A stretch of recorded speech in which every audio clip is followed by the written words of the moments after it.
మన exam centres లో చాలా మంది కన్ఫ్యూజ్ అయ్యేది ఇలాంటివే. షెడ్యూల్స్ అడుగుతూ ఉంటాడు. ఇప్పుడు ఎగ్జామ్ సెంటర్స్ లో ఎక్కువ సార్లు ఏ షెడ్యూల్ గురించి మాట్లాడంటే దీని గురించి మాట్లాడాడు. ఇది డిఫెక్షన్ లా అంటారు. ఇది 10th schedule.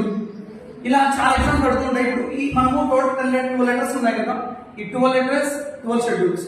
Each letter consist of ఒక సపరేట్ ఐడెంటిటీ ఉంది. ఏంటి ఐడెంటిటీ అంటే, ఒకటి టీ అంటే టెరిటరీస్ గురించి మాట్లాడుతున్నాము, అంటే మన ఇండియాలో స్టేట్స్ గురించి, యూటీస్ గురించి మాట్లాడుతుంది. తర్వాత ఎమాల్మెంట్స్, ఇది ఎమాల్మెంట్స్ అంటే జీతభత్యాలు అంటారు తెలుగులో, అంటే ఎంత శాలరీ స్టే చేస్తున్నారు అది. తర్వాత ఏ వచ్చి అఫర్మేషన్స్ అంటే తెలుగులో ప్రమాణ స్వీకారం గురించి మాట్లాడుతుంది. అండ్ కంప్లీట్ ఆర్ వచ్చేసి రాజ్యసభ సీట్ల గురించి మాట్లాడుతుంది. తర్వాత ఎస్ వచ్చి scheduled areas and scheduled tribals, areas గురించి, ట్రైబ్స్ గురించి మాట్లాడుతుంది.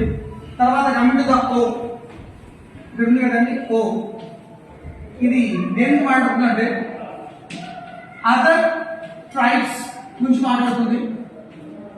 తర్వాత ఎఫ్ వచ్చేసి ఫెడరల్ గురించి మాట్లాడుతుంది. ఫెడరల్ అంటే మనకు ఉంది కదండి, union list, state list, Congress, దాని గురించి మాట్లాడుతుంది. కాబట్టి వన్ మోర్ ఓ ఉంది ఇక్కడ, వన్ మోర్ ఓ. ఇది వచ్చేసి అఫీషియల్ లాంగ్వేజెస్ గురించి మాట్లాడుతుంది. అఫీషియల్ లాంగ్వేజెస్ మనకు ఇండియాలో 22 అఫీషియల్ లాంగ్వేజెస్ ఉన్నాయి. అండ్ కాబట్టి L is equal to land reforms గురించి మాట్లాడుతుంది.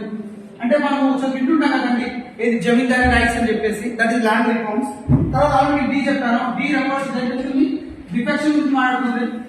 అంటే పొలిటికల్ పార్టీలో ఉన్న మెంబర్స్ ఏదో తప్పులు చేస్తే వాళ్ళు ఎలా తొలగించాలనే వ్యక్తి గురించి మాట్లాడుతుంది. ఇది 10th షెడ్యూల్. తర్వాత పి ఉంది కదా, ఈ పంచాయత్ అండ్ కాబట్టి ఏం తీసుకోవడం మున్సిపాలిటీస్. ఇది మనకు చాలా కామన్ గా స్టార్టెడ్ అండి. ఇది నేర్చుకుంటే మీకు షెడ్యూల్స్ అని అయిపోతుంది.